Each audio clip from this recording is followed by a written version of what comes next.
বাবা তুমি নাকি ঘুষ খাও? তুই কি বললি কেলটুরাম? আমি না তোর বাবা, আর বাবাকে তুই এইভাবে বলতে পারলি? ছি বাবা ছি। তুই কি তোর বাবাকে বিশ্বাস করিস না? তুই জানিস না আমি 5 ওয়াক্ত নামাজ পড়ি।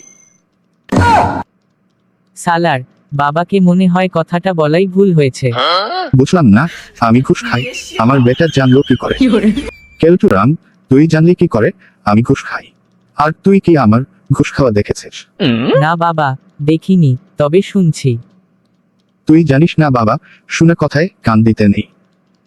আর আজকাল দিনে কেউ কারো ভালো দেখতে পারে না, তাই অন্যর কথা বিশ্বাস করতে নেই, নিজের চোখে দেখার পরে বিশ্বাস করতে হয়।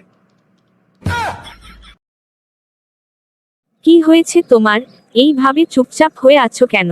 আরে শালির বেটি, তোর সাথে প্রেম করিয়ে আজ মোর এই অবস্থা। কি বললা তুমি? ঠিকই বলছি, বাড়িতে তো কাজ কামাই করি নাই তোর জন্য, লেখাপড়া তো করি নাই তোর প্রেমের জ্বালায়। যদিও মা রাগ করে বলে পড়া পড়, আর আমি পড়ার কথা বলে তোর সাথে প্রেম করতাম মোবাইলে। তা এখন কি হয়েছে? কি আর হবে, পরীক্ষার রেজাল্ট দিয়েছে, 6টা সাবজেক্টের মধ্যে 4টায় ফেল।